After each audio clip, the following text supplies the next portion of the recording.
کوئی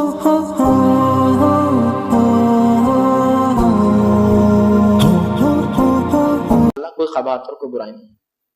فیض بھائی میرا سوال پردے کے تعلق سے ہے. آپ کا ایک لیکچر ہے پردے کے تعلق سے جس میں آپ نے سورہ احزاب کی آیت نمبر 59 کوٹ کرے تھے، جس میں نبی سے کتاب ہوتا کہ اپنی کہہ دو بیویوں سے، اپنی بیٹیوں سے، اپنے اہل و عیال سے، اور بعد میں مومن عورتوں سے کہ تم پردہ اپنے چادر سے کرو.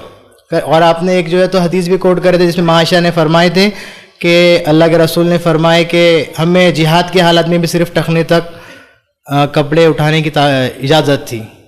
تو ایک لیکچر ایک لیڈی نے کوشچن کرے تھے تو انہوں نے بولے کہ you can open keep your face and hands up to the wrist. اور آپ کے ابھی پہلے والے کوشچن میں آپ نے کہا تھا کہ عورت کا سطر سر سے لے کے پیر تک ہے. آپ کا اس بارے میں کیا کہنا ہے؟ دیکھیے بہرحال اس معاملے میں میرے پاس کوئی ایسی دلیل موجود نہیں ہے جس میں چہرے کو کھلا رکھنے کی اجازت دی گئی ہو. ٹھیک ہے، وہ ہو سکتا ہے کہ کچھ باتیں جو ہے بہت سارے لوگ حوالے دیتے ہیں، لیکن اس کے پیچھے ایک پس منظر ہوتا ہے اور اس پس منظر کو بھی سمجھنا ضروری. جیسا کہ عیدگاہ میں ایک عورت اٹھی جس کے چہرے پر نشان تھا، تو ہم جانتے ہیں نماز کے لیے جب عورتیں آئیں تو چہرہ ڈھانکنا نہیں سکتی، کھلا رکھنا پڑے گا. تو عیدگاہ کا مسئلہ ہو گیا. وہ ایک عام مسئلہ نہیں کہ عورتیں بازار میں صحابیات گھومتی اور ان کے چہرے پر نشان ہوتا اور صحابہ ان کو دیکھتے.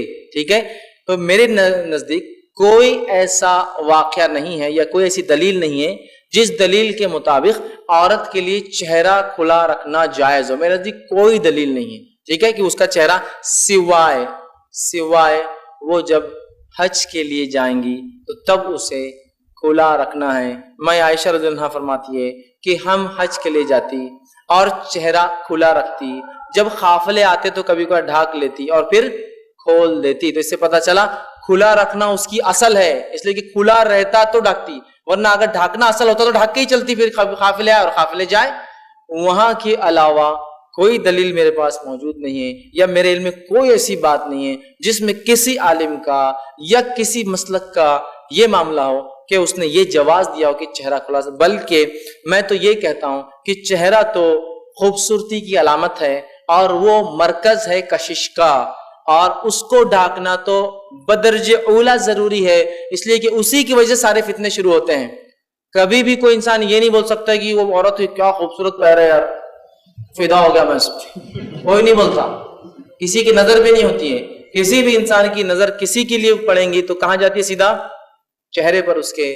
تو چہرہ کشش کا مرکز ہے اور اسلام پردے کا حکم دیتا ہے. صحابیات سے یہی عمل ملتا ہے، صحابہ نے اپنی عورتوں کو ایسے ہی پردہ کرایا. اب کوئی انسان یہ کہتا ہے تو اس کے پاس اس کی دلیل ہو.